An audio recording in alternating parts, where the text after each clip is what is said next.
अस्सलाम वालेकुम। Six class, how are you? Fine. Okay, आपको पता है हम एस पढ़ रहे थे, ठीक है। उसका हम जो है पैट्रोमोसिस वाली बुक पढ़ रहे हैं। चैप्टर नंबर है हमारा 11, ठीक है। पेज नंबर है हमारा 55। टॉपिक क्या है हमारा? साउथ एशिया में इंडस्ट्रीज़, यानी कि इंडस्ट्रीज़ इन साउथ एशिया, ठीक है। फर्स्ट है इंडिया, यानी कि इंडिया में इंडस्ट्रीज़ कैसी हैं, ठीक है। India began the biggest south Asian country in term of area and population, has a large economy and strong industrial basis. कहते हैं इंडिया की जो है इकोनॉमी जो है वह दुनिया साउथ एशियन कंट्रीज़ में सबसे बड़ी है, ठीक है। एरिया के लिहाज से और पॉपुलेशन का सबसे बड़ा है, क्यों? क्योंकि उसकी इंडस्ट्री जो है बहुत ज़्यादा स्ट्रॉन्ग है, ठीक है। India produce for local consumption and export a variety of textile, engineering goods, electronic appliances, chemicals and jewels. India has also produced rapidly in the field of computer technology. कहते हैं India जो है बाहर से क्या क्या मंगवा रहा है? टेक्सटाइल मंगवा रहा है, ठीक है। उसके बाद इंजीनियरिंग गुड्स मंगवा रहा है, इलेक्ट्रॉनिक अप्लाइंसेस मंगवा रहा है, केमिकल्स एंड ज्वेल्स मंगवा रहा है। कहते हैं इंडिया जो है वो टेक्नोलॉजी के फील्ड में, कंप्यूटर टेक्नोलॉजी के फील्ड में भी बहुत ज़्यादा प्रोग्रेस कर चुका है। कहते हैं Bangalore is the centre of the computer and information technology. कहते हैं इंडिया का जो सिटी है बेंगलोर, वो कंप्यूटर का और इन्फॉर्मेशन टेक्नोलॉजी का सेंटर बन चुका है। कहते हैं 40% of India's work force in employment in industry and services and while 60% in agriculture. कहते हैं इंडिया की जो टोटल आबादी है उसमें से 40% जो है एम्प्लॉयज़ जो हैं वो इंडस्ट्रीज़ में वर्क कर रहे हैं, लेकिन जो 60% है वो एग्रीकल्चर में वर्क कर रहे हैं। The history and the natural since beauty of the country attract a large number of tourist every year. कहते हैं इसकी जो अपनी खूबसूरती है, कहते हैं हर साल जो है वह हज़ारों टूरिस्ट को जो है अपनी तरफ मुतवज्जो करती है। India is heavily depend on import to meet its oil and gas needs for domestic industrial use. कहते हैं वो बाहर से क्या क्या मंगवा रहा है? सबसे पहले जो है ऑयल मंगवा रहा है और गैस मंगवा रहा है, किसके लिए? अपनी डोमेस्टिक यूज़ के लिए और इंडस्ट्रीज़ के लिए। It is also import iron and steel for engineering industries and jam stones for jewellery industry. हम देखें और क्या क्या मंगवा रहे हैं। वो कहते हैं कि आयरन और स्टील मंगवा रहा है इंजीनियरिंग इंडस्ट्री के लिए, और जैम स्टोन मंगवा रहा है ज्वेलरी के लिए इंडस्ट्री से। उसके बाद है भूटान, यानी कि भूटान का एरिया कैसा है और इसकी आबादी कैसी है और यहाँ पर क्या क्या एक्सपोर्ट हो रहा है और इम्पोर्ट हो रहा है। सबसे पहले Bhutan. Bhutan is one of the smallest south Asian nation in the term of economy. कहते हैं जो भूटान जो है साउथ एशियन कंट्रीज़ में सबसे स्मॉल है इकोनॉमी के हिसाब से। It is self sufficient in agricultures. और फिर कहते हैं ये जो भूटान है वो अपनी एग्रीकल्चर डिपार्टमेंट में सेल्फ सफिशिएंट है। The industry is based mainly on exports of electricity, timber, calcium carbide and cement. कहते हैं ये बाहर जो है वो क्या क्या बाहर भेज रहा है, क्या क्या भेज रहा है? सबसे पहले जो है इलेक्ट्रिक अप्लायंसेस भेज रहा है, लकड़ी भेज रहा है, कैल्शियम कार्बाइड मंगवा रहा है और सीमेंट भेज रहा है। कहते हैं import consist mostly fuel and machinery. अब बाहर से ये क्या मंगवा रहा है? फ्यूल और मशीनरी मंगवा रहे हैं, क्योंकि इसके अपने मुल्क में जो है ये दोनों चीज़ें नहीं होती। The natural beauty of Bhutan invites visitors, but the rule is an effort for preserve the local cultures and values has discouraged the tourist and unsuitable television programme. कहते हैं यहाँ के जो है अपने कानून, ठीक है, और चीज़ें जो हैं वो जो है टूरिस्ट को जो है अपनी तरफ आने से जो है थोड़ा रोकती हैं। लेकिन कहते हैं लेकिन इसकी अपनी ब्यूटी जो है वो हर साल जो है हज़ारों विजिटर्स को अपनी तरफ मुतवज्जो करती है। कहते हैं इसकी एक वजह जो है उसके अनसूटेबल टेलीविज़न प्रोग्राम्स है। कहते हैं Bhutan has a strict code of behaviour for the local and the tourist. कहते हैं यानी अपने अपने मकामी लोगों के लिए और इसके जो है बाहर से आने वाले टूरिस्ट के लिए जो है एक स्ट्रिक्ट कोड ऑफ बिहेवियर होता है भूटान के लोगों का। कहते हैं नेपाल। नेपाल क्या है?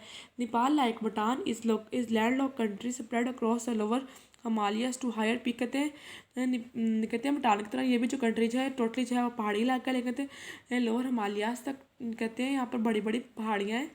The economy of the country is depend on agriculture and tourist. कहते हैं इसकी जो इकानमी है वो किस पर बेस करती है?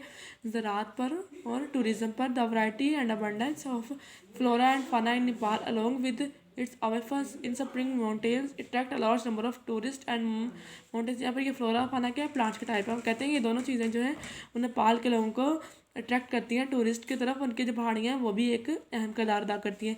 The lower region of the south are known as Terai are its most for agriculture take place. कहते हैं यहाँ के जो लोअर प्लेस है तारी, वो लोगों को भी एग्रीकल्चर के तौर पर भी बहुत ज़्यादा हेल्प आउट होती है, ठीक है। नेक्स्ट पेज पर आ जाए। पेज नंबर है हमारा 56, ठीक है। कहते हैं Nepal export garments, rugs and Nepal exports garments, rugs and carpet and vegetables beside ethics handcrafts such as silver jewelry and precious stone। कहते हैं नेपाल जो है वो अपनी हाथ के बनाए हुए गारमेंट्स, रग्स और कारपेट्स को, वेजिटेबल्स को करता है। इसके अलावा वो कहते हैं अपने हाथ के बनी हुई चीज़ें जैसे कि सिल्वर ज्वेलरी और प्रेशियस स्टोन्स को भी बाहर से एक्सपोर्ट करता है। या Nepal import consist mainly of, कहते हैं बाहर से भी क्या मंगवा रहा है, पेट्रोलियम मसनूआत मंगवा रहा है, मशीनरी एंड गोल्ड मंगवा रहा है। इसके बाद है Sri Lanka.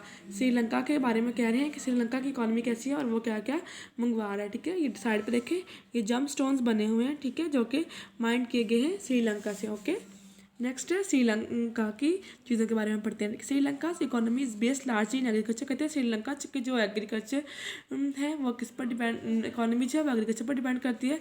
With over 75% of the population living in the rural areas. कहते हैं जिसका 70% एरिया जो है वो जो रूरल एरियाज पर कंसिस्ट करता है। Its main products are rice, tea, rubber, coconut, all of which are locally and also processed and export in large country. कहते हैं यहाँ के मेन चीज़ें जो है, मेन प्रोडक्ट क्या क्या है, चावल है, चाय है, रबर है, कोकोनट है। कहते हैं सारे जो है वो मुकामी तौर पर बनते हैं और कहते हैं एक बड़ी तादाद में ये बाहर भी एक्सपोर्ट करते हैं। Sri Lanka mines and export precious, Sri Lanka mines and export precious and semi precious germs, textile और आल्सो एक्सपोर्ट। वो कहते हैं जो श्रीलंका के प्रीशियस स्टोन्स हैं, जम्स हैं, वो भी कहते हैं बाहर से एक्सपोर्ट किए जाते हैं। The good importants by Sri Lanka are consumer goods. कहते हैं जो बाहर से श्रीलंका से एक्सपोर्ट किए जाते हैं, इम्पोर्ट करता है वो क्या क्या है, कंज्यूमर गुड्स हैं जिसमें प्रोसेस्ड फूड है, ड्रिंक्स है, डेली यूज़ आइटम्स है, मशीनरी है, ट्रांसपोर्ट गुड्स एंड पेट्रोलियम है। नेक्स्ट आ गया बांग्लादेश। बांग्लादेश में क्या क्या हो रहा है, ठीक है। Bangladesh has once the largest producers of jute and jute produced, but since 1970s the natural fibers has been replaced by polythene product. वो कहते हैं इसके जो लार्जेस्ट प्रोडक्ट्स हैं उनमें पहले था रबर, ठीक है, जट और जूट। कहते हैं जब 1970s में जो है इसकी जगह जो है वो रबर फाइबर ने ले ली जो कि पोली प्राइपलिन से बनता था। ठीक है, Bangladesh is also among the world's largest producers of rice and tea. कहते हैं बांग्लादेश जो है वो राइस और टी का एक बड़ा जो है वो घर समझा जाता है क्योंकि यहाँ पर बहुत ज़्यादा मकदार में राइस और टी बनते हैं। Beside other tropical fruits such as pineapple and bananas. कहते हैं इसके अलावा जो है पाइनएप्पल एंड बनानास भी जो है वो भी यहाँ पर एक बड़ी मकदार में बनाए जाते हैं। कहते हैं ना dominant industries today are garment manufacturing and exports which employ over 3 crore people, 3 billion peoples, 90% of whom are womens. वो कहते हैं यहाँ का जो सबसे डोमिनेंट इंडस्ट्री जो है वो गारमेंट इंडस्ट्री है जहाँ पर कहते हैं हर साल जो है तकरीबन 3 करोड़ के करीब जो है वो गारमेंट्स बनाए जाते हैं। इसमें 90% जो होते हैं औरतों के गारमेंट्स होते हैं, यानी कि औरतों के बनाए हुए कपड़े होते हैं। कहते हैं German bank set up by Nobel prize winner Muhammad Yunus has made a significant contribution to the economy through its micro credit scheme. कहते हैं जर्मन बैंक ने जो है एक नोबेल प्राइज़ दिया था मोहम्मद यूनस को, कहते हैं जिसने जो है माइक्रोसॉफ्ट क्रेडिट स्कीम बनाई थी। कहते हैं ये जो है इसकी इकोनॉमी में एक बहुत अहम किरदार अदा कर रहे होते हैं। इसके बाद है Maldives. The economy of Maldives depend mainly on the tourism and the fishing industry. कहते हैं आमतौर पर जो है मालदीव की इंडस्ट्री जो है वो टूरिज्म और फिशिंग इंडस्ट्री पर बेस करी होती है। Tourism is the biggest foreign exchange earn and contributing to the our GDP। कहते हैं मालदीव की इकोनॉमी जो है बेसिकली किस पर डिपेंड करी होती है, आमतौर पर सैर सयाफत पर और फिशरी पर। कहते हैं लेकिन जो टूरिस्ट जो है वो एक फॉरेन एक्सचेंज जो है इस मुल्क की GDP को बढ़ाने में एक अहम किरदार अदा कर रहे होते हैं। Annually about 650,000 tourist come to the enjoy the tropical suns beautiful beach and the sea sports. जो कहते हैं तकरीबन जो है 650,000 टूरिस्ट जो है हर साल जो है यहाँ आते हैं ट्रॉपिकल सन को देखने, उसकी खूबसूरती को देखने और समंदर के साथ पर खेली जाने वाली गेम्स के बारे में देखने के लिए। The next important machine industry is fishing and fishing processing which employs 30% of the work for Maldives total catch fishes in total are 995 million ton. कहते हैं यहाँ का जो दूसरी इंपॉर्टेंट इंडस्ट्री है वो है हमारी फिशरी जो कि तकरीबन 30% वर्क फोर्स बनाती है। 2005 में तकरीबन 94,000 मिलियन टन जो है वो फ़िश पकड़ी गई थी। कहते हैं इन्फो की बात करते हैं तो कहते हैं the average person in Maldives eat 125 kilogram of fish in 1 years 9 और 10 टाइम्स द वर्ल्ड्स एवरेज। कहते हैं जो मालदीव के लोग हैं तकरीबन 125 किलोग्राम जो है वो फिश खा जाते हैं। कहते हैं जो नॉर्मली जो है बाकी मुल्कों के एवरेज से 9 to 10 टाइम ज़्यादा है। ठीक है, हमारा चैप्टर कंप्लीट हो गया है।